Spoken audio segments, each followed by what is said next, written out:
All right, there we go. I'm trying this thing for the first time. Wadau.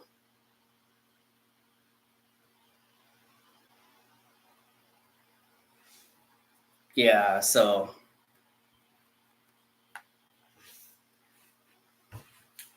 let's see. I don't know if I'm clear enough.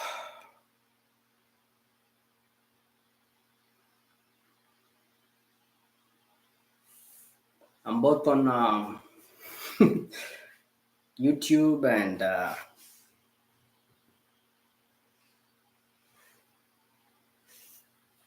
Abute. Yeah, so we are starting. Just wanted us to focus on the issue of driving. I know there are so many things we need to talk about, but mdogo mdogo, eh? Please tell me you can hear me. I'm not able to tell. Anyone who can hear me? Let me see here. Let me see here if we can be able to do this thing right now. Right now.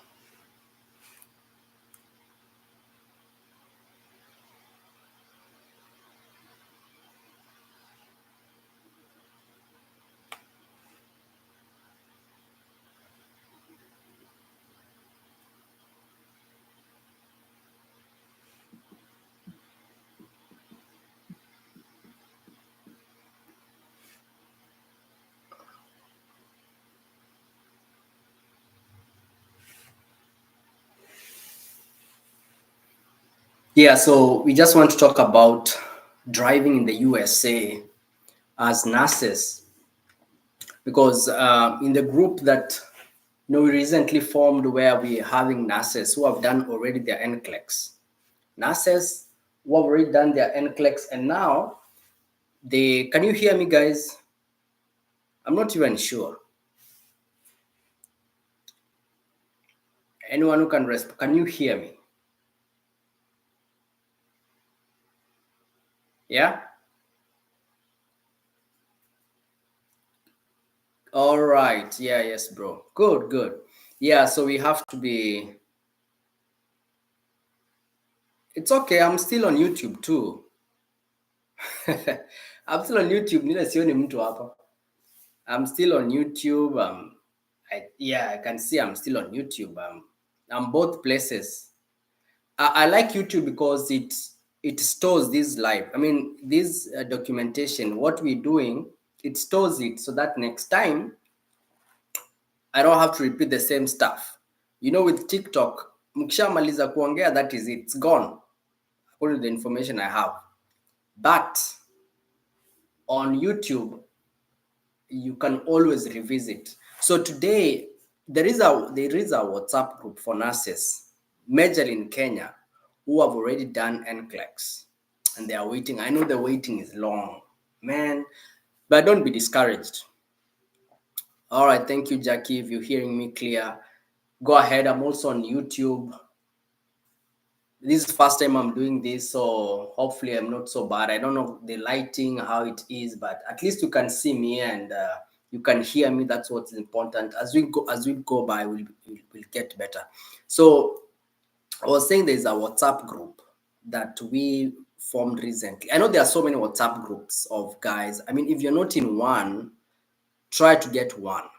Yeah, thank you for liking the live. Try to get into a WhatsApp group of people with like mind. Why? Because this journey has a lot of discouragement and a lot of misinformation and a lot of lies out here. So once you get into a group where people have the same vision as you, and then I see people posting, I have a question, they post in less than like a minute, somebody has posted because nothing is new. What you've gone through, maybe somebody else has gone through. And so through that, you're able to share and you're able to help each other move forward. Any new information, anything that you want. And you know what? Um, I'm also here, so I don't. There are some things I don't know, but I have some other groups that I can ask the question. Hey, some guys are asking about this. Please tell us what do you guys know? Yeah. So somebody reached out, said, you know what? As we wait for this retrogression stuff, can you tell us a little bit about driving in the USA? And I want to tell you right now, it seems like a fairy tale right now. You may think that it's not actually going to happen in the coming days. You know, when they ask you, those guys who are in the agencies, and I believe you have to be either in an agency or a direct hire hospital. With agencies, they'll always be asking, how is your driving so far? You know, and you're like, why are they asking me these things? I just want to go to the US. It seems like so far, and it seems like it will never happen until you actually get here and they give you your car keys and you're told, let's meet on Monday or whichever day at work. And you're like, what? That's what happened to me. You know, they haven't kept on asking about this driving stuff, is especially after passing NCLEX. They're asking two things. They're asking if you are saving enough money. They're also asking how many hours you are spending in a week to drive, because they know how important it is. We know when Kenya tuko, you can easily maneuver without a car completely. Unafika job, unaenda shopping, unaenda everywhere without a car, and it has never been a problem. Actually, cars belong to those people we think have it all, have the money. So it was never a problem. I used to live in Langata. Just one ride umefika Kenyatta. You know, like it's not such an issue. And I was like, why do they keep asking me how many hours? So sometimes I had to come up with hours. Like just say I'm driving 3-4 hours a week because I didn't have a car. You know, so I didn't. Well, I had a driving license, but you know, if you're not practicing on a daily basis, that is it. You're not getting the experience that you need. And because it is very crucial for you to maneuver around, you must be able to put yourself, you must set up yourself for success. There are things that which are in our control right now, kama ku practice kuendesha gari, that is completely within your control. Just find a way to can borrow a friend, muwe mkienanga tu maraundi, ukae na hiyo confidence behind the steering wheel, you know. So as I was saying, I thought that this thing will never happen the way maybe most of you are thinking. Oh, maze 2027, sijui 2 more years. Oh, sijui 3 years. I just did my NCLEX. It's not worth it. It's not a priority right now. Watu wanashinda wakinisumbua until you actually get here. And for guys who are passing through Avant, when you get here, when I got here, the first week it was more of theory. Like there's a lot of theory, practicals, pale Florida.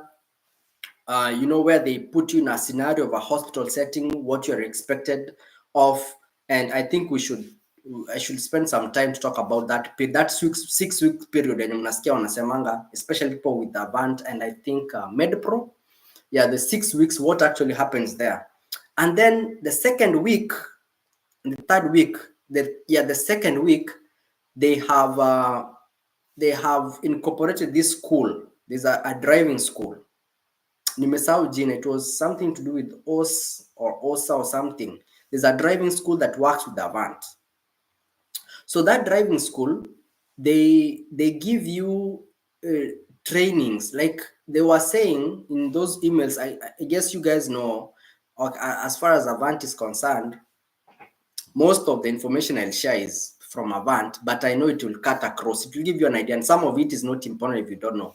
But so they tell you we are going to give you 5, was it 5 or 8 classes?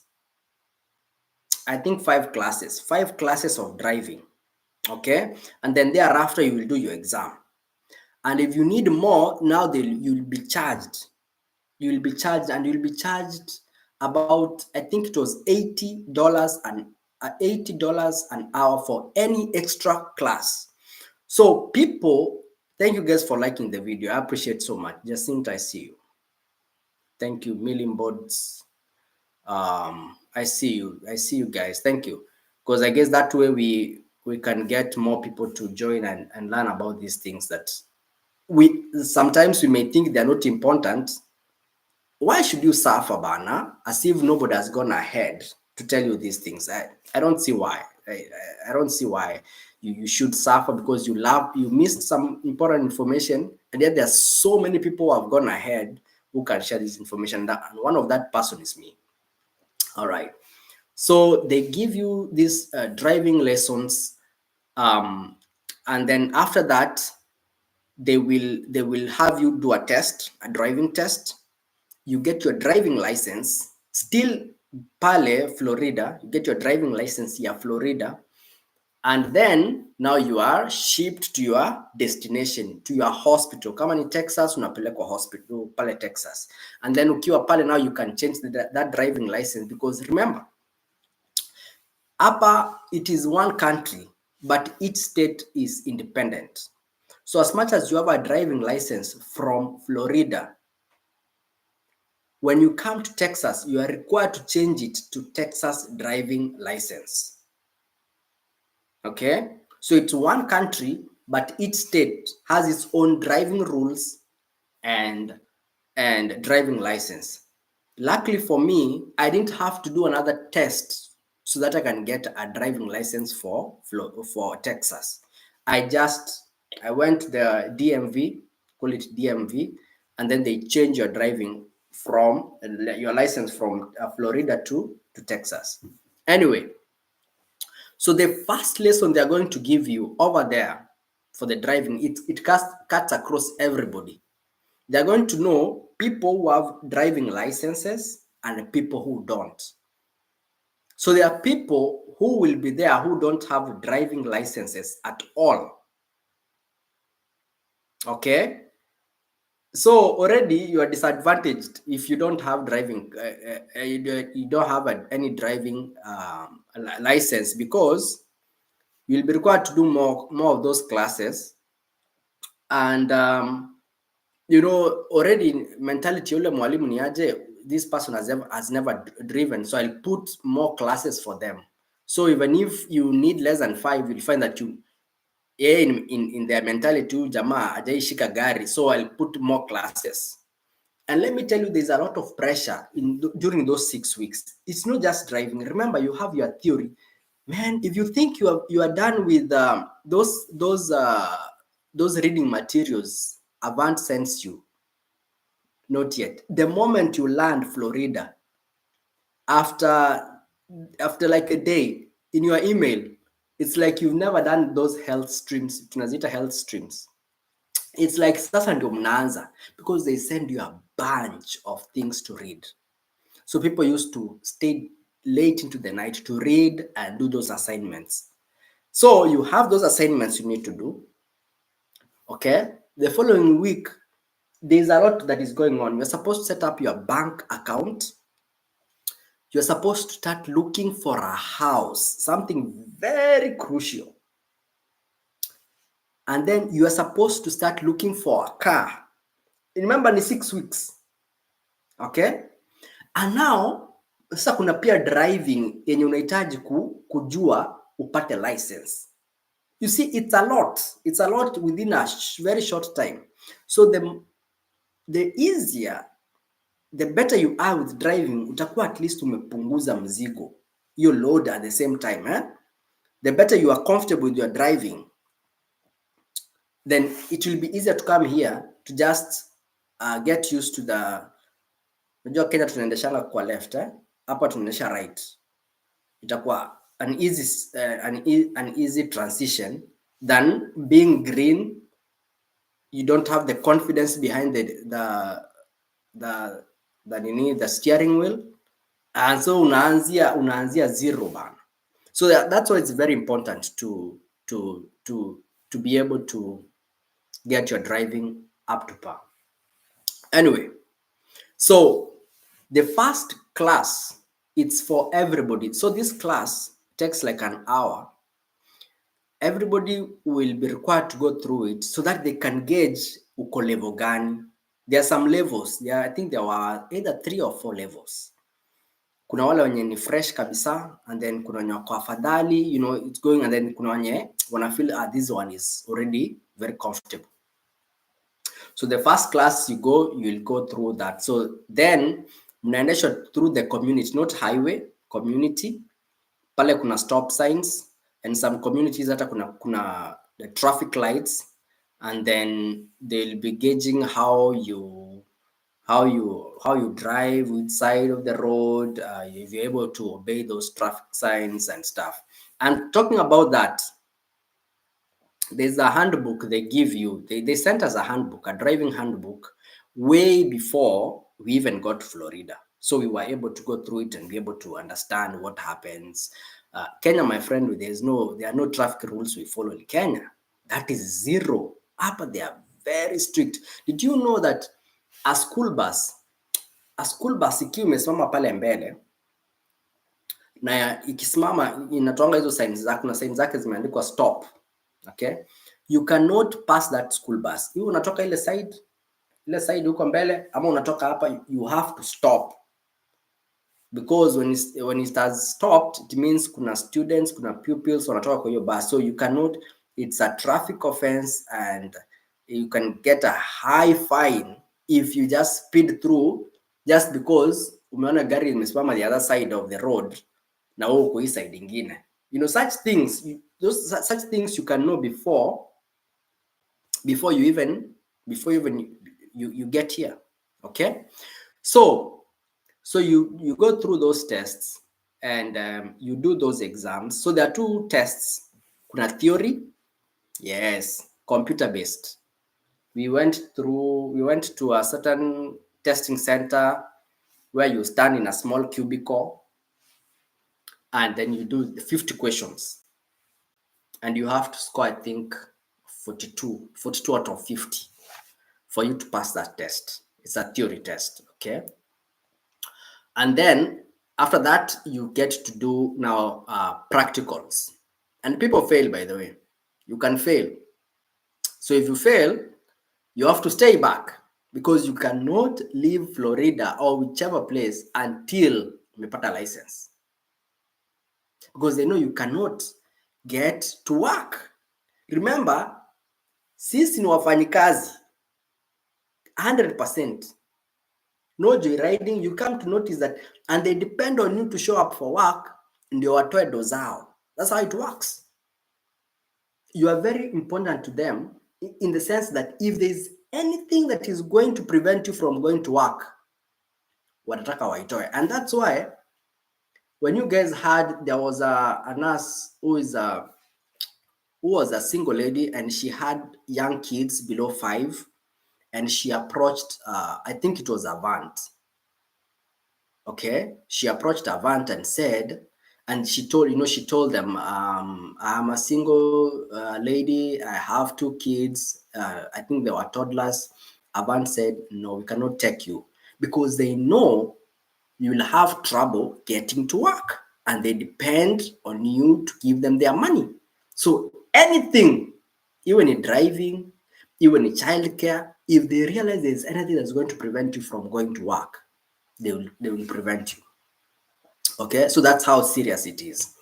So once you've passed, you got, the good thing is that driving license, you get it almost immediately. Is that not good? Yeah, after driving, I think it took us what? Did they bring it the following day, or was it the same day? It is pretty quick. Okay, so when you're going to your state, you have your driving license. Now, until then, bado reality ja kushika, because when you were driving, there was somebody else, right? The teacher was there. Okay, bado reality iko imenishika kwamba I'll actually get my car. I was like, okay, let me go see if I can even get a car. Maybe that's something, yeah, we have to talk about that one too. Okay, so maybe we should talk about it right now. There are two options with cars. Somebody was asking me, how do you get cars? We were offered two options. Avant, and I guess other agencies as well, they work with other car dealerships, and they work with a bank. Like with Avant, it works with a credit union called Advancio. Because here you cannot buy a car without a credit history. And since you're in the US less than 3 months, they cannot generate a credit history. Okay, you need to have a good credit history for a bank to give you a loan to buy a car, because you don't have enough money to buy a car. And I don't even think even if you had enough money, you'll buy a car cash, because even buying a phone, there are guys who wanted to buy phones cash. They could not go to the store and buy a phone cash just because they don't have a credit history. You're like, what? So they had to buy from Amazon. Anyway, so Advancio as a bank gives you a loan, and there's a maximum to it. By then it was 25,000 US dollars. So they give you a loan of 25,000. They tell you, look for a car. Once you get it, we'll send you the money. So you start going to the dealership, start looking online, and the dealership you are looking at, it's not where you are in Florida. You look at it mahali huko. Kama mimi sasa was looking at Texas, a dealership that is close to your place. So that means you need to have gotten a house, a residence. It should not be, I think, 30 miles away far from that residence, because they don't want you to drive so far kuende hiyo gari. Okay, so they want you to get a dealership close by, so that once you get there, you go pick your car, because they'll give you a transition specialist. Oh my goodness, there's a lot to talk about. The transition specialist who will drive you to the car dealership, get your car, and then guess who is driving home? Mkienda mlikuwa na transition specialist, si ndio? Amekuingisha kwa gari yake, si ndio? Now, when you are going home, who is driving that car from the dealership? You guessed right. It is you. Ah, man. So that is one. Working with Advancio as a bank. And then there is another company that was called International Auto Source. Now with International Auto Source, they do everything for you. That's what I went for. Because I by week 4, I didn't even have a house. So I was so stressed with getting a house. And so this burden of a car, I gave it to this company called International Auto Source. So what they do, you ask them, you tell them what is your budget, and by budget, hi Nelly K, good to see you. With your budget is how much will you be willing to pay per month, so that they can tell you which cars they have within that budget. Okay, and they will bring that car to your residence. In the meantime, when you get to the ground and that car is ready, almost always it's not ready, what will happen is they'll give you a rental car to use until gari yako iko tayari. So at least you don't have to start paying those insurance immediately, because for me it took like 3 months for that car to arrive. But still, you have to go get that car from the car rental. Okay, so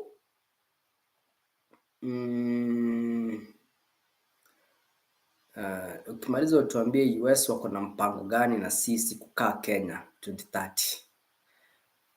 All right, so once we got there with the transition specialist, This is where it got interesting.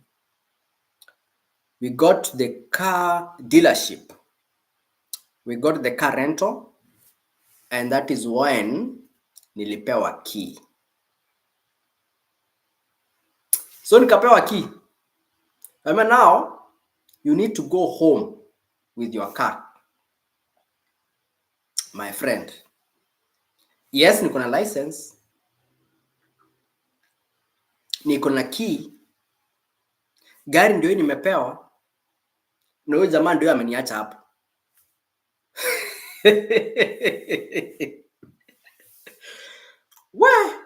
Sasa ndio nikaanza kunihit. But I have to go home peke yangu. Na hizi mabarabara kubwa za Texas. The good thing I was with, so tulikuwa wawili. There was another Filipino guy I was with. Pia yako amepata gari. So he asked me, do you want me to go with you so that at least you can have some confidence? Say, sure thing. Please come. So that guy was seated here. Alikuwa anajua kuendesha gari. Ulimfunza. Wapi? Pia alikuwa green. And to make matters worse. Yeah? To make matters worse, you have to use Google Map. Nilikuwa najua kutumia Google Map. Wapi? Tulifunzwa wapi kutumia Google Map? So there are two things. You need to know how to ride and also look at the Google Map.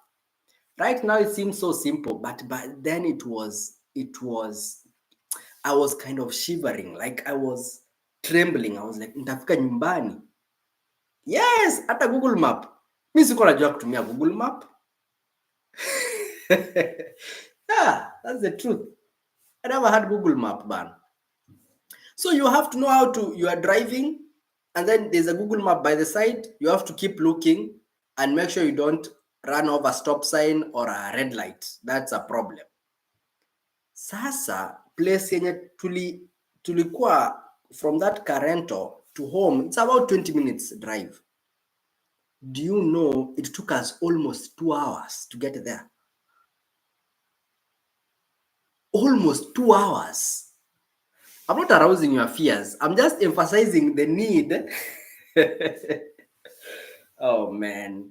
The need, why you need to know these things. Because size inakaa mbali. Sai bala kushinda kuuliza what will I be doing for those 2-3 years? Let me know even how to use this map. It's like I will walk. My friend, nobody walks here. Nobody walks in this place. Hakuna watu wanatembea barabarani. Actually, you can be arrested for walking aimlessly. Somebody can call, somebody can bus. Mtu anasema bus. Number one, kungekuwa na bus, then there was no need to shinde tukiambiwa fanya driving. If there were buses, if the navigation was that easy, if transportation was that easy with buses, then there is no reason to do this.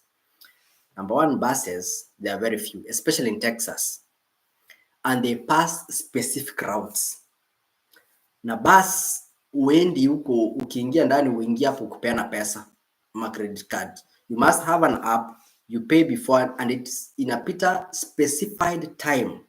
So that was out of order. Nobody talks about buses. You cannot rely on buses to get to work, to go for shopping or anything like that. So the only way ni kuchukua key, okay? Ni kuchukua key. Even international DL, it was not considered. You had to, so this is the thing. I have a friend who is with OGP. Who's that trying to call me now? I have a friend who was with OGP. And for them, they didn't have this 6-week period. Is it OGP or MedPro? I think it's OGP. So yeye akifika huko alipewa tu gari. You can use your driving license. It doesn't have to be international. You can use your Kenyan driving license for 3 months, but make sure under 90 days you go do your exam, your tests, and then get your driving license here, that state. So yes, you don't have to struggle with international DL. I know it's expensive. It doesn't give you any advantage over mtu mwenye akona a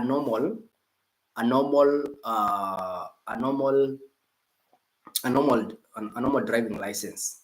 Yeah, there were those rumors, oh, you have to do you have to have an international driving license, then you don't have to do driving huku. No, you need a driving license ya hapa, because that is also your ID.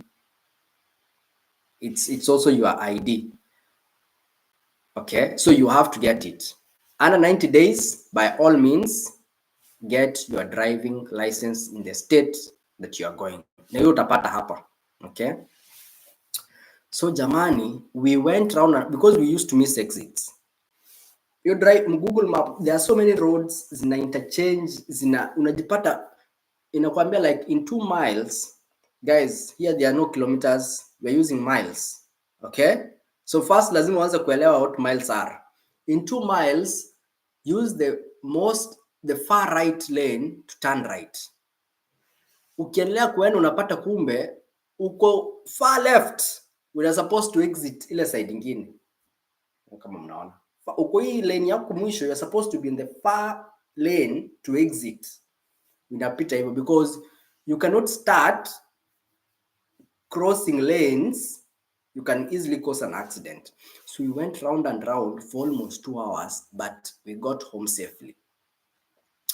I know stories of people during that first time, they had accidents to get home because their first time they're having that car. And for most part, it happens to mostly ladies. Okay, I think kutense na kwa kwingi, you panic, and then you find yourself causing an accident. Avant lately has been mentioning those international DL. Oh, what about them? So you don't need to have a driving license for the state you are going, or what do you mean, Karanja? Yeah, things must have changed. I did these things 3 years ago in 2021. So things might have changed, and that is okay. But at the end of the day, what we are saying is it is important that you have your driving skills. When they keep asking you how many hours you need to drive, take them seriously. So nikiwa Kenya, I used to have a colleague who used to live towards that place nilikuwa naishi. So nilikuwa namwambia tukienda home, let me drive you over there, you know. And then over the weekends, I used to get a friend, tunapiga tu malap. That's the best I could do.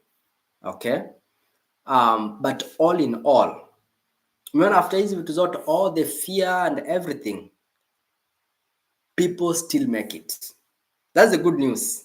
Somehow, people, Kenyans, that's what I'm saying. Sometimes you don't know how much you can do until you are exposed to that environment. You can think like it's so hard, but you come to realize, Mazi, you are so much resilient. That's why you can't give up. And once you get here, you are able to maneuver. Umepata gari, umepata nyumba, you're able to go to work. All these things are new. Language, working practices, hospitality, everything is new. And that's why the first 6 months are very hectic. And that's why watu wakienda, I used to wonder, mnaongea na mtu vizuri, before they go, and once they go, they just keep quiet. You wonder walienda wapi, what happened? They're not responding back, they're not texting back, because it is stressful. They're trying to remain afloat. So conversations na home zinakatika, and I understand. Okay, so there's somebody who's asking me about availability, about how much can a new RN pay for a car comfortably? Comfortably, how much?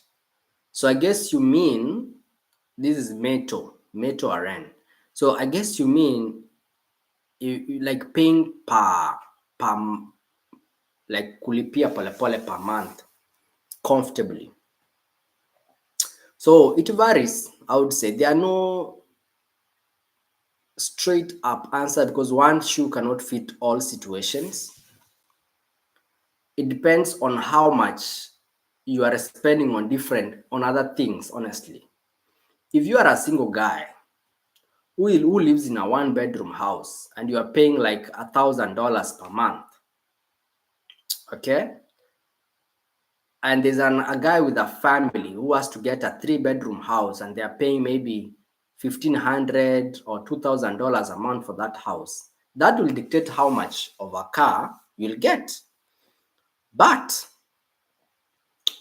advantage that bank I was telling you about cannot let you have a car that is more than 80,000 miles. So they want more of a newer car. Okay. And people average, like for me, it was a new car. It was a 2021 Volkswagen Tiguan 5-seater. And I was paying for it almost $400 a month. Okay. Yeah, like, those monthly payments, $400 a month. Now, interest, it was about 3%, 3 point something percent. Okay, so, and I was to pay for it for 6 years, 72 months. Okay, so are there guys who are paying $500 a month for their cars? Yes. Are there guys who are paying maybe lower than $400 a month? Yes. Okay. But for you to get cash, I've never had anybody buying the car cash, especially once you get to the US, because the money you have to use it wisely to settle down. Okay. And buying a car is not one of those, is not one of the, buying a car cash, it's never your priority at that time. Okay. So you want to save the the you want to save. I see you there. I am Bitengo. I see you there. I'll answer your question shortly. So what was I even saying? Oh, nimesahau what I was saying, but I know it was about cars. Let me see here. Yeah. So it depends with your budget, and you can as well find yourself in trouble if US RNs can live here pretty comfortably, but there's some decisions you can make that are going to really put a strain on you. If you are going for those high-end cars, you'll pay for them highly, of course, and it will bring a strain in one area or another. So I would say once you get here, and then, so there's something I haven't mentioned. With this international auto source, it only provides new cars. But with Advancio, you have the option of either getting a new car or a pre-owned car. By a pre-owned, it means somebody bought a car and then after a while, they took it back to a company that buys back cars from people, and then they put it on sale. So shortly before 2021, before COVID, there was a huge difference between a new car and a pre-owned car. You get a new car costs maybe 25,000, and a car that is like 50,000 miles costs 10,000 or 8,000 less. So it was easy for you to go to the pre-owned car. But when we got there, because of COVID, and they said there were some chips that were missing, chips that used to make cars, So the price of the pre-owned cars and the price of the new cars, they were pretty much the same. And in other incidences, depending on which car you want, they were more expensive. So people are going for new cars because if a new car costs 24,000, why should I buy an older car, 50,000 miles, costing 22,000? You know, so people used to go for the new cars at that point. All right. And if you have a spouse, down the line, they must have a car too. Because you cannot depend on one car. You may try, but you'll come to realize if they are also going to work, they have to have a car. So lazima upige hesabu with your finances much as you progress. So is there a limit on the budget for the car one gets? Yes. The bank I was telling you about, Advansio, could not give you a car loan more than 30,000. So there was a budget limit. And with Advansio, even the cars they used to have, they were not very expensive. So as much as they give you a new car and you tell them your budget, they will give you cars that are pretty much 25,000, 30,000, ikienda sana 35,000. Because they know you are new in the US, you don't have any credit history.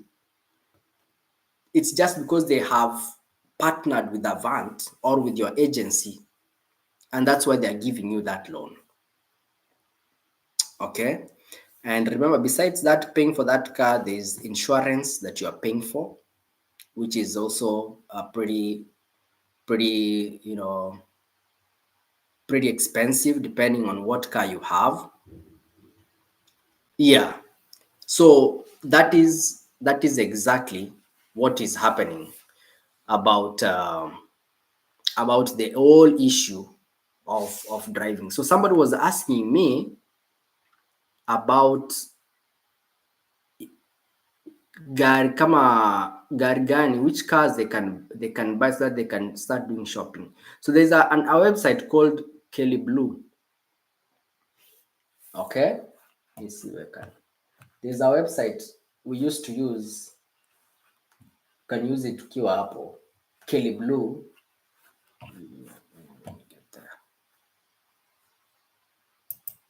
Just try to see here. It's still there. Or Carfax or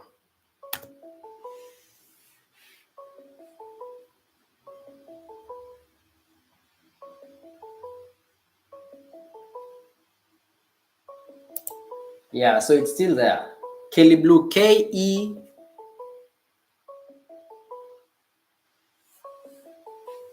Oh man, somebody's trying to call me. No. Yeah. So if you can go to Kelly Blue, you can do it at your home. You go to Kelly Blue.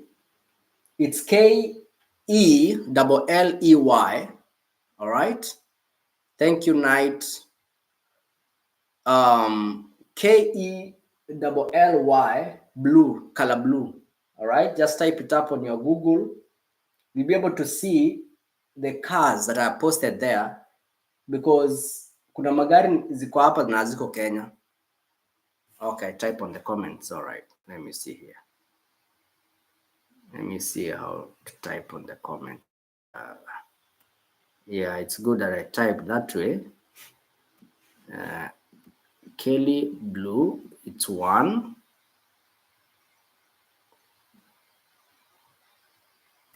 All right, they have at least an idea which cars are here and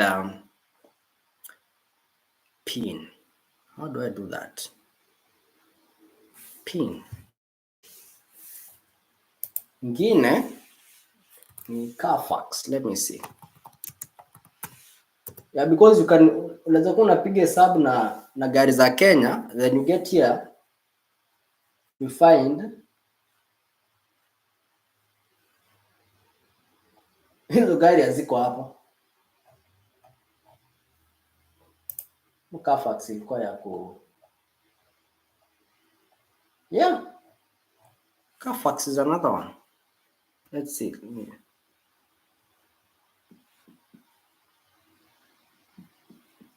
Yeah, so that at least unaweza kuwa na budget hata ukiwa Kenya.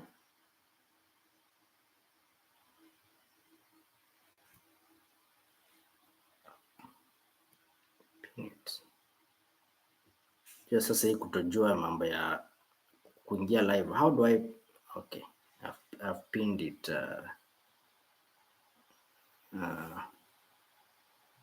Yeah, let's see here. Yeah, I think I've pinned that one. Is the Kenya driving license useful after transitioning? It is useful for two reasons. One, you can use it if you are not with Avant or not with agency. You can use that driving license for 3 months before you actually get your American license. That's number one. Number two, you will obviously require less classes that driving because you want to save that money. Remember, there's nothing for free. The more classes Avant is giving you, the more you're going to pay for it, of course, much later. So they will ask if you have a driving license, give us they'll take it, make a copy. You will obviously require less classes. That way you spend as little as you can on those classes. And then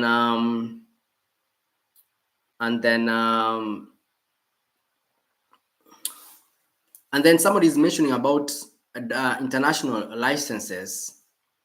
For that one, it didn't matter then, but somebody was saying that Avant of late is asking about international driving licenses. So that's what's happening. So somebody is asking, how did you emotionally deal with waiting period after NCLEX, the patient that's required? Oh my goodness. Yeah, that is Patricia N. Yeah, obviously, during that period, besides the emotionally waiting, I took it because after waiting for some time, I took it positively in the sense that I was asking myself, am I actually ready? Because there's money required. We can say that we should sit some time to tukae chini tupige hesabu, because the money they are saying, because at that time they were asking us to have like $7,500. Is that actually the money that you need? Is it less than that or is it more than that?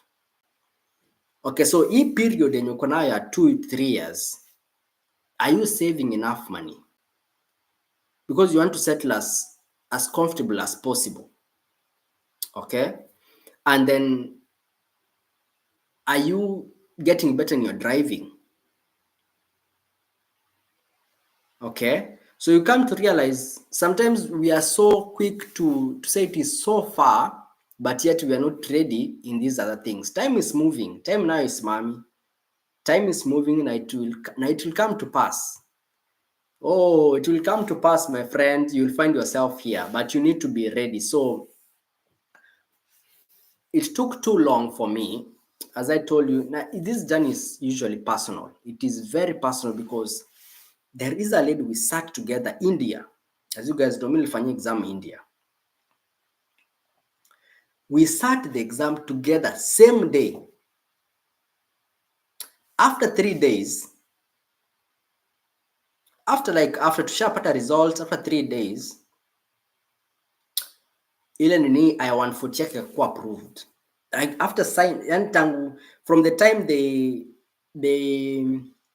submitted everything, her I-140 came after like 3 days. For me, it took about 7 months. After, I think it was 3 rejections, and they were doing premium. All right. And then when they reject, it's not really you. There's nothing you can do as a person so that you can prevent the rejection. I-140, remember, is a work permit and it deals with your employer. It is the requirements the government has for the employer. The employer to actually believe, or the employer to actually convince the government that we need this nurse because we cannot provide qualified people in this country enough to care for the patients. So for some reasons here and there, it gets rejected. So it was rejected 3 times. And then after that, after like 7 months, it was approved. And then retrogression hit us big time. COVID story. Yeah, so I did my NCLEX in 2019, April.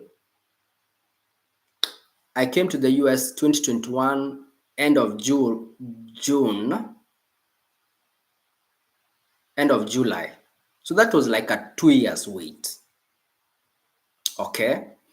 And so during that period, of course, you're trying to save as much as you can. You're trying to learn driving as much as you can.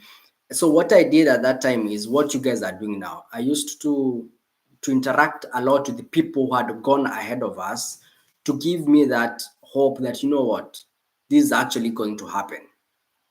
This is what you need to know. I used to go to YouTube kuangalia, you know, the nurses in the US, those who used to post something. So that way days go by. Okay. So let's see here. Is there anything else that you guys would like to know about driving in the US as nurses? So don't come here expecting that you shall be using buses. That's out of your options.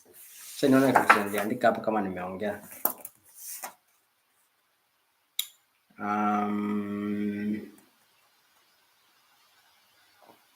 Oh, wacha niwaambie ka story fulani that happened to me again. So I got here, I got my car rental and then my family joined. It's always stressful for everybody, Patricia. Always. But the good thing, you will do it.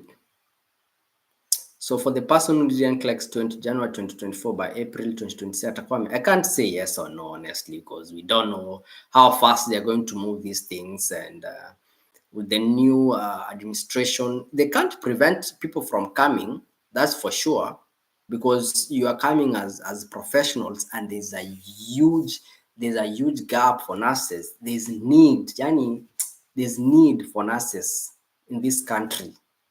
Because hapa they want things to be done. They want things to be done the right way. And you can't do it when you are so short-staffed. So they are always looking for nurses. It's just a pity how our country, Kenya, nurses wanadharauliwa. They are not taken seriously. They employed so few of them. And yet they are needed, you know. But over here, hospitals are looking for, huwezi kosa kazi. There will always be jobs. Wewe tu ndio ujue this is enough for me, because pia utaki ukishindilia hapo you'll be burnt out, and that's why many nurses are actually leaving bedside. Is it overrated or is it worth the struggle? Mary Muteshi. What do you mean by what is overrated? The nursing as career or the coming to the US, or able to wake up vizuri? What is overrated? Sijakuelewa poa. So yeah, so I wanted to tell you a story. Yes, Patricia, naona unafuatilia hapa. US, she means. So for me it has worked for me. Oh yeah, someone said, man, I hope we'll get to the story. Someone said the kind of car you get depends on your family. Yes, because if you have small kids, by the way, you need car seats. Oh yeah. Huwezi beba tu watoto venye tumezoea, unabeba mtoto hivi kwa gari. No, no, no, no, no, no, no, no, no. Hiyo ukishikwa, my friend, each child lazima akuwe na car seat. I think they are until below, anybody below 12 years. So car seats, ile kiti ya nyuma can only have, of course kiti ya mbele you can't put a car seat. So ni kiti ya nyuma and they can only have 2. So if you have more than 2 kids, kuna gari gani ya kuwatosha? It has to be bigger. So huwezi nunua ka saloon car, kaezi tosha. You have to get a bigger car. Yeah, that is true. The kind of car depends on your family. That is very true. Mtu mwenye ako single hawezi nunua the same size of a car na mtu mwenye ako na familia of maybe 3-4 kids. Yeah, so I was saying, coming to the US, for me, because I can only speak for me and for people that I've interacted with, we have struggles in this country. That's the truth. But when you look at the situation that I left Kenya, the person I was in Kenya, and the person I am now, or the person I would have been if I was still back in Kenya, those are two different people, 100%. 100%. So it is worth the struggle. Because as you can see,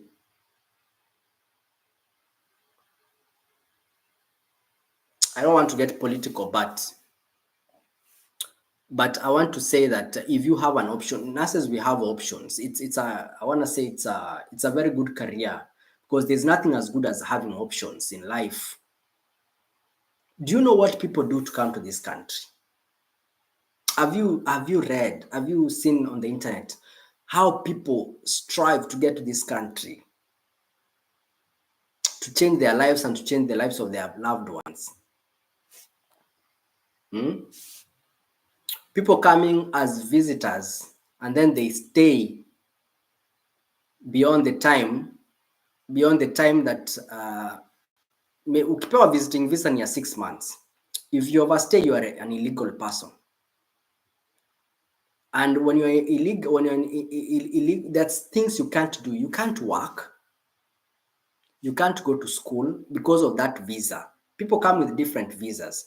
The visas you come with as nurses in this country, they let you come, live here, work here, come with your family. Anybody who is below 21 years in this country, who can go to school, work and live, and you can be able to invite your parents. You can get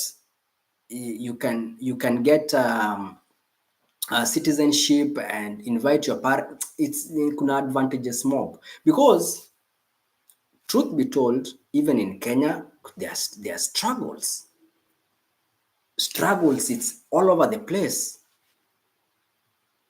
Yeah, if you overstay, you'll never come back. That's why you've had people coming here and then they don't go back, because they know if they go back, they will not be able to come back to this country. So for me, yeah, it was worth every sweat, every sleepless night that I had. It was worth it. And I dare say, if I find myself back in Kenya after graduation, I will still do this again. For some reason, nijipata tena nimerudi, I will still do this again. So don't that's according to me, of course. People have different stories. People come to the US through different means, their experiences. I want to say, coming to the US by itself,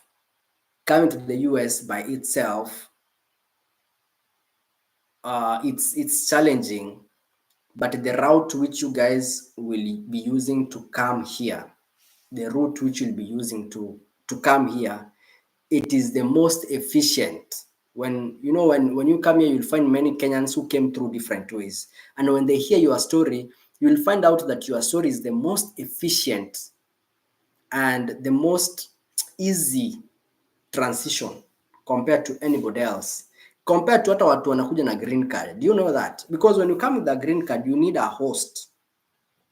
And this horse really determines how quickly you settle down.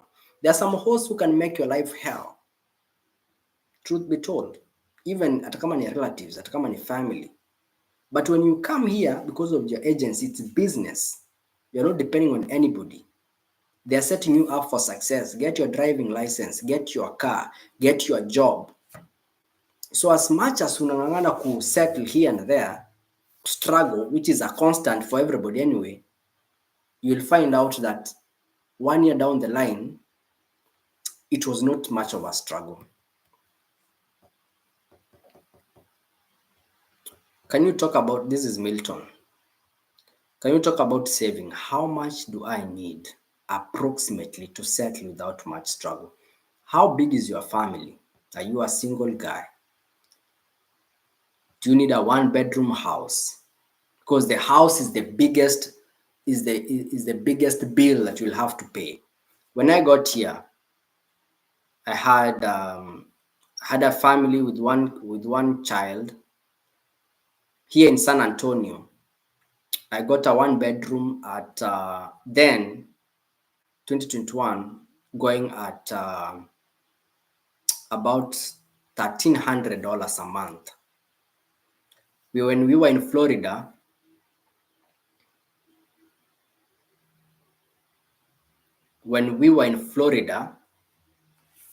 there were people who were getting houses less than 1,000.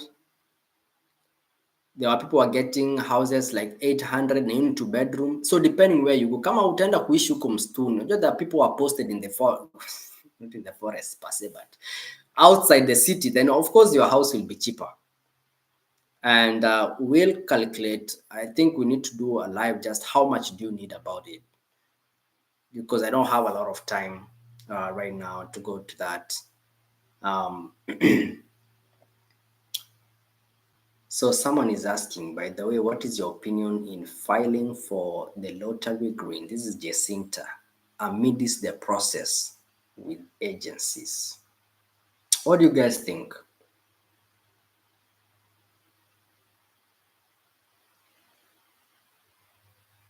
I'm not sure about this one. I don't know if it's going to affect your case in any way, because I know ukiwa na agency, they usually ask if you have ever filed a green card or not. Maybe it's something that we need to find out. All right, Meto, I'll try as much as possible. Which is the best state for beginners? That is not the right question. That is a wrong question. Get yourself here, because number one, you don't have much choice. You don't have much choice.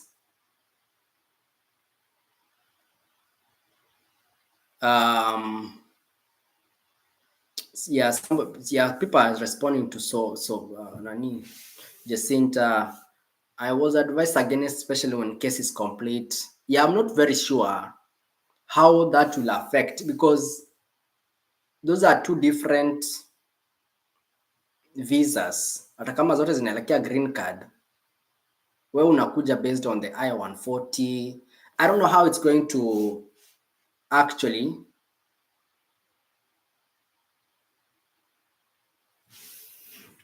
Oh my goodness, what are they saying? Drug inactivity, what are they saying? All right. Oh, so now I'm supposed to. Okay, there we go.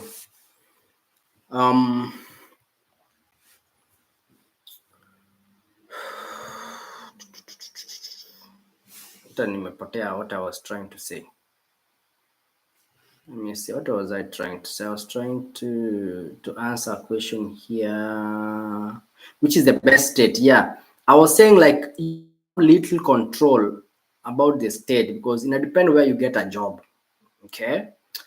Number two, if that agency does not post people in a certain, like California, one does not post people in California. I think it's because it's too expensive.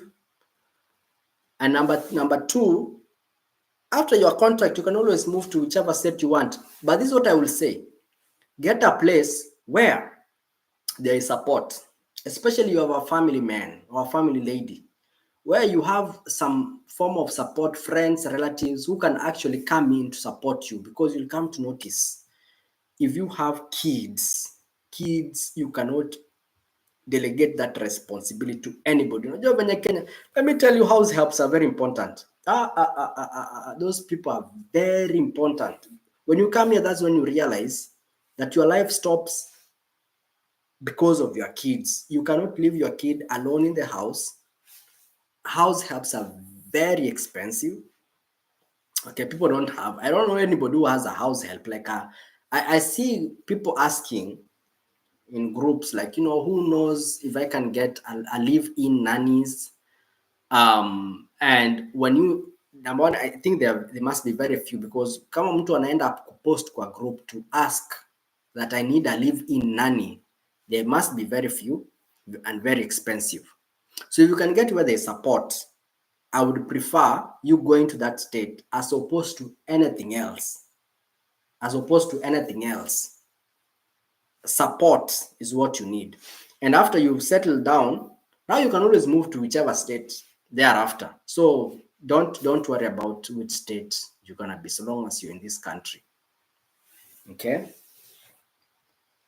How many days do you get as PTO in a year? Good question. So that one depends with your age. Remember, when you come here, unless you're direct hire, each hospital has its own policies. But when you come here under an agency, you are not employed by that hospital. You are employed by your agency.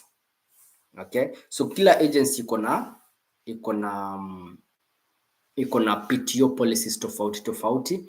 I never had to use mine. I never had to use my PTOs. Thank God I was not sick, because you only work 3 days a week. You can always shuffle your shifts. Kuongea na mtu ana schedule, mwambie I don't want to work that day because of 1 to 3, or you can exchange with somebody. So I didn't have a reason to use them. Because I wanted to finish my contract, sikuchukua time off. Thank God I didn't have like an actual reason. There's those compelling reasons. You get yourself, you're sick, you get yourself, you're getting a baby, or you have to travel home, then you have to use those PTOs. I didn't have to, but what I know is with agencies, you'll get those PTOs depending on how many hours you've worked. There are PTOs, like if you work the first, for me it was the total was 6,240 hours. Once you do the first 1,000 hours, you get some PTOs. Ukifanya maybe 1,500, wanakuongezea. You get the drift? Yes. So it depends. But in a hospital where I work in, now that I'm employed by the hospital, you get 180 hours PTOs in a year. That's about 4 weeks ukiongeza. And then you come to realize in this place, huwezi kulia bure. If you don't work, there's no money. As much as we say, every hour you are getting paid per hour, that means if you are not in work for whatever reason, if you get to exhaust those PTOs, there's no money, man. So you see place ya kuwa mgonjwa. That's technically what it means. Because if you don't show up, there's no money. Si kama Kenya ukiwa payroll, that is it. Yeah, so that's kind of how things are. So I was talking about driving in the US. Nilikuwa nataka niwaambie story that happened. Jamaa barubaru wamefika Marekani, wife na mtoia wajakuja.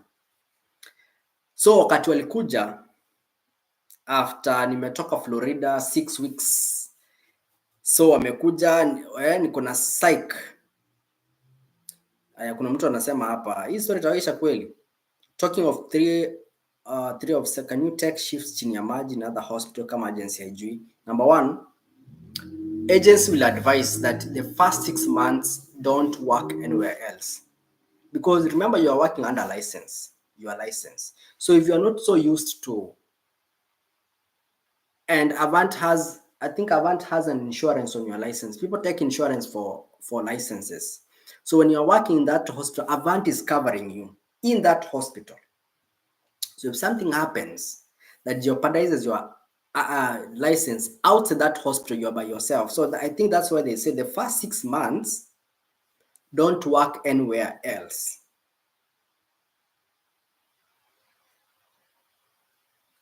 But can you take shifts chini ya maji kama agency haijui?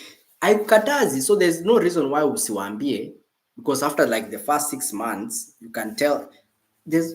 Yes you can, let me just say yes you can, just that kuna hizo risks za your license in case something happens outside wao kutujua, then you are by yourself. But at the same time, the new hospital you are asking, you know, when you are seeking for a job, they'll want to know your former employer, they'll want to know what do we call them, the referees, and they actually call, they actually call, Wasema, give us your former manager, we'll call to make sure that you know you actually worked there. But yes you can, but kuna hizo risks. So back to the story.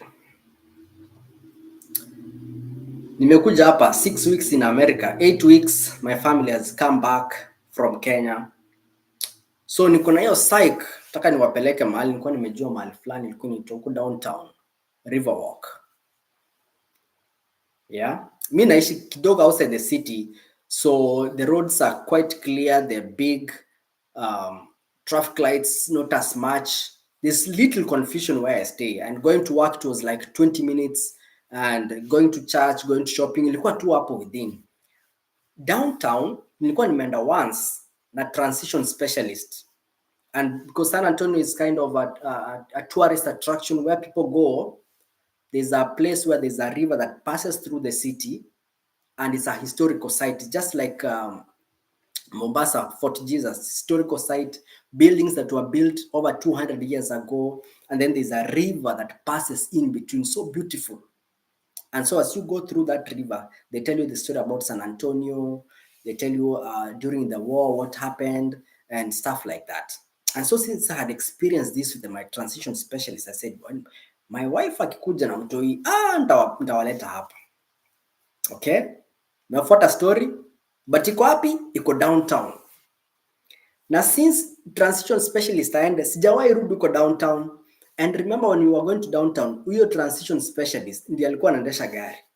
So it didn't appear like a big thing. Ni kwenda tu pale, kupark, like there's no much responsibility.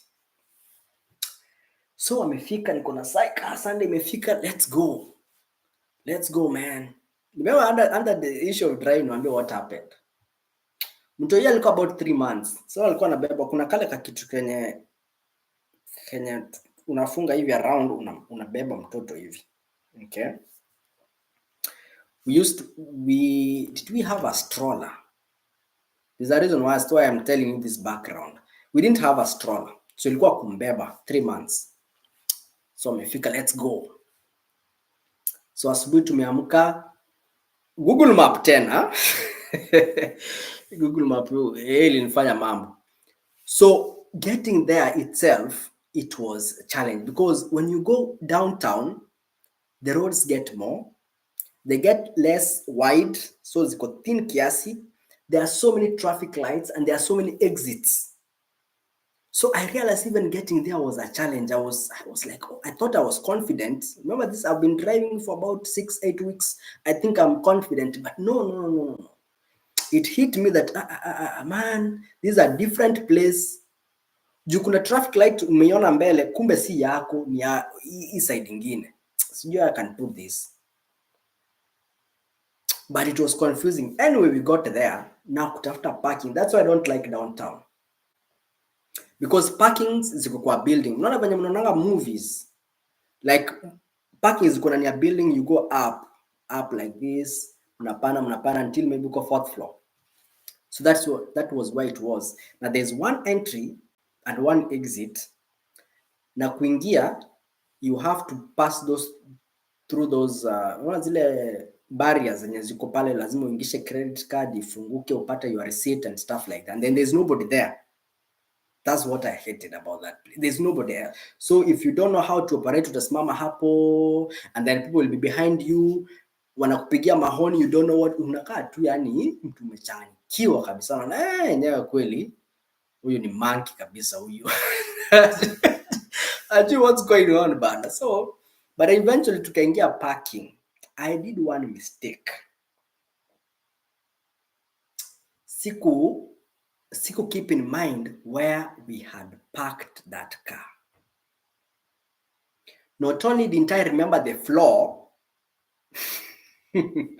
excitement tutoke tuende because ilikuwa mafloor kadhaa. I didn't even remember the building because there are so many buildings, so many parkings. And I didn't bother. I didn't even see it's an issue. Mimi nilidhani sasa nimepark gari tutaenda alafu tutarudi. Tumetembea for like an hour. Now it's time to come. Now acha turudi home. Kulikuwa kumeanza kudrizzle kidogo.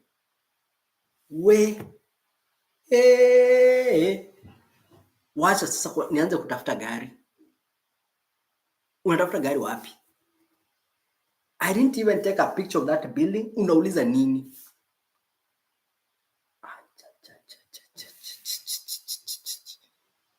You are in the middle of nowhere. Unapita hivi ukienda, unapata umerudi the same place. No sign of that building. No sign. Yani you can't even start looking for the car because you don't even know where the building is. Nikasema wow. Unajua kila mtu ananiangalia sawa hivi, ananiangalia hivi. Mtoto already ni mzito, nimetembea, nimembeba, amechoka, nimechoka, it's drizzling na hatuna mali. Mpaka sasa nikaanza kutumia Google Map nikitembea because we were lost. We didn't even know where we are. So unaanza kuangalia, niangalie Google Map even where we are. Tuone hata mahali tuko. Unatembea ukiangalia Google Map. Google Map hata ijui, kinashangaa ni mtu anatembea, ni gari. Walking so slow. I can never forget that experience. It was bad. Unajua ile umejisike, unaenda kuonyeshana mjini, unajua ulikuja mapema, na wao sasa wamekuja, sio nataka kuonyesha maraundi. Makosa. My friend, we walked round and round looking for this building. Mpaka finally tukapata watu fulani walikuwa wanaingia na gari this parking lot. Yani we've been walking around this place na kumbe ni hapa.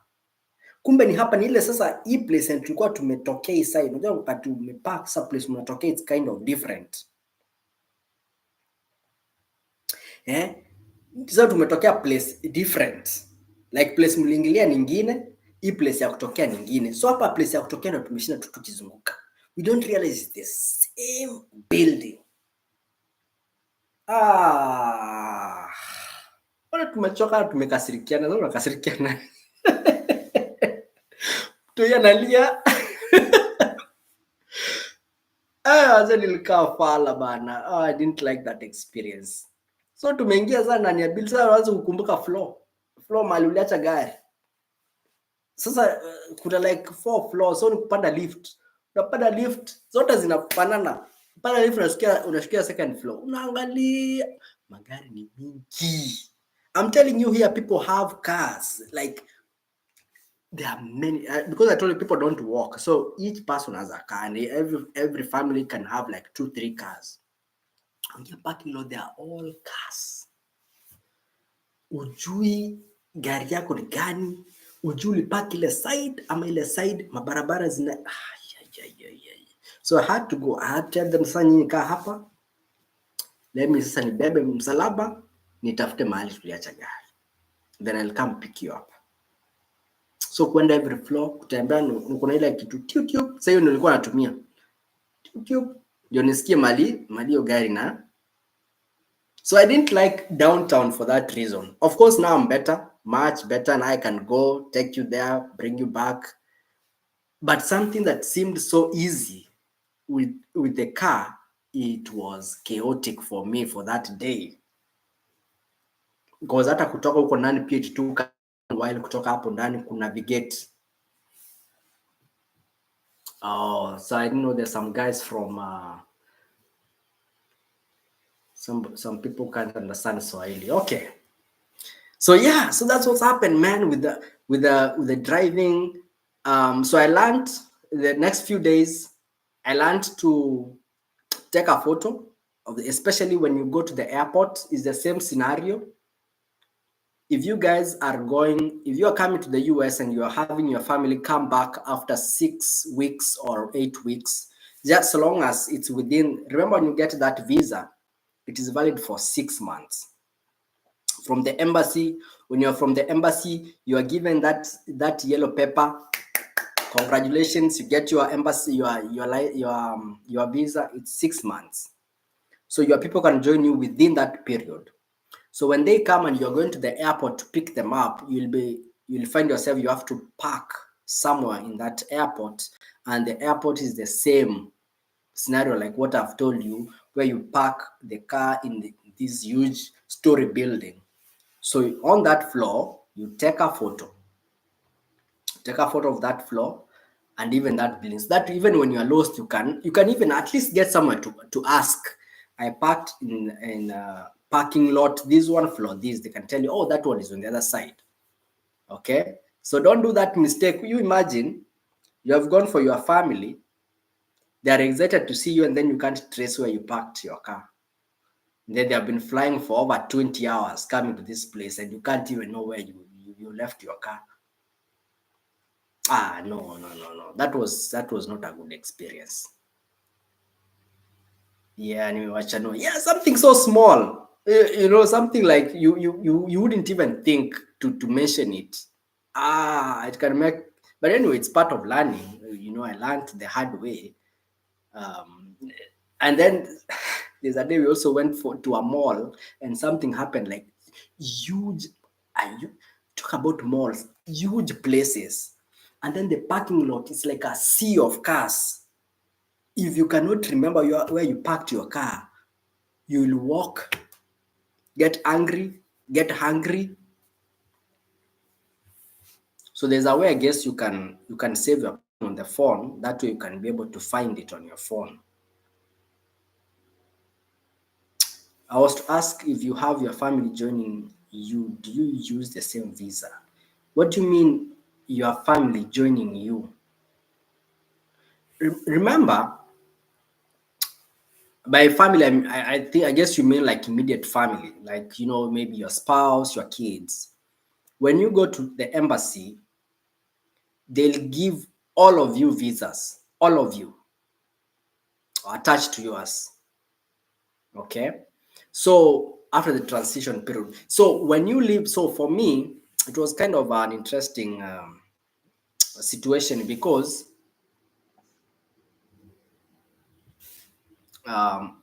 anyway, when you leave Kenya or whichever country you are, normally you leave your family with visas. Okay, so as you leave for your during transition, your family already has visas. They're just waiting for you to leave, maybe Florida or whichever place you're getting trained.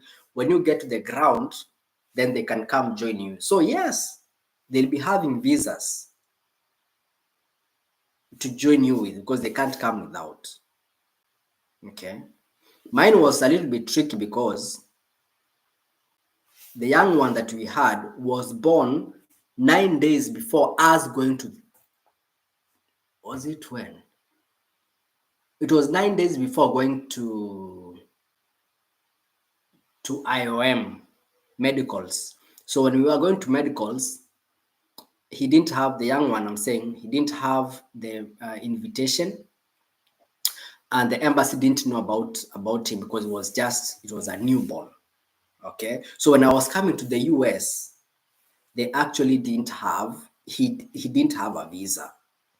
So I was trying to communicate with the embassy, emailing, trying to ask for dates, because I knew once I get here, the agency does not, I'll say that again, the agency does not put enough emphasis for your family to get here if you're already here.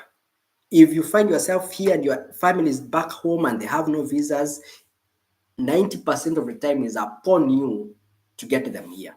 And that's why I emphasize, do not leave your family behind without visas for whatever reason, because the agency is after you. Family, that's your problem, not the agency's problem. So it will be on you and the embassy, and if you need lawyers, it's up to you. Ungangane. Why do I say that?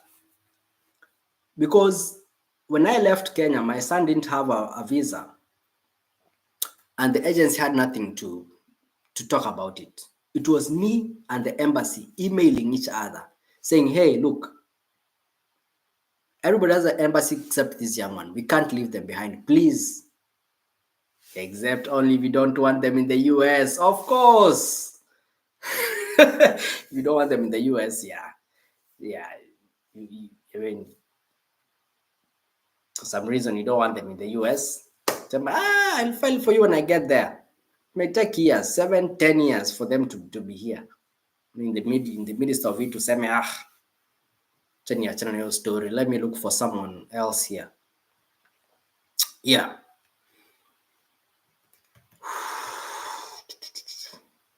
What else?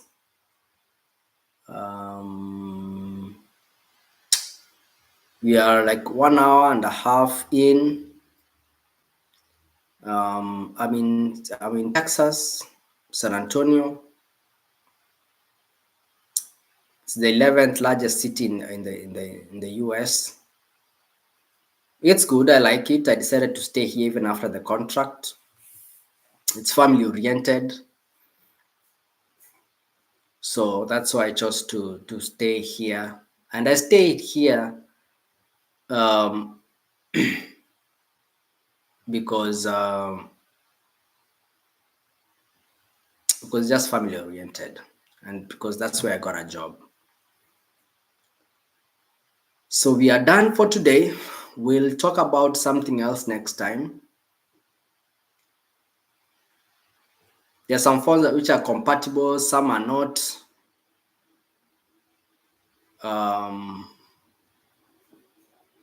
So the only way to find out is to get here, because I had a phone that was that I thought was, because they told me it was a Samsung. They told me, the guys who were here told me it was compatible, until I got here I realized it was not.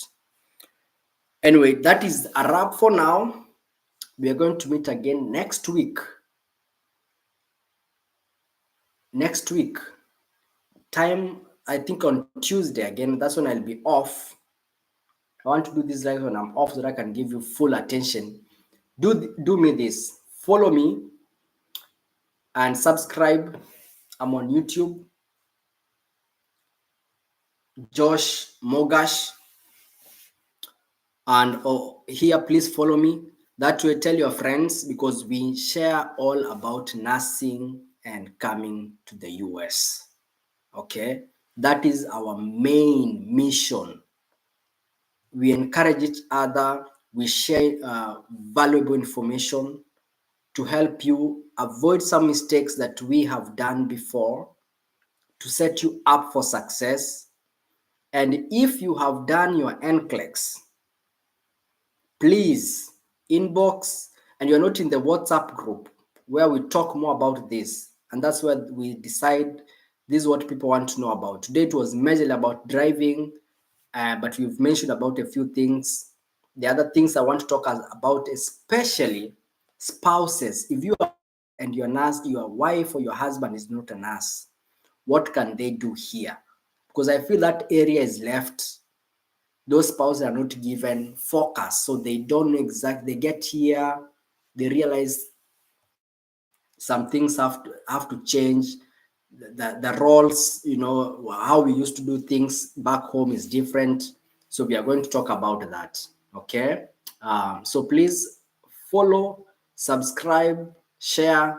Let's continue to. There's no link for the WhatsApp group because I need proof.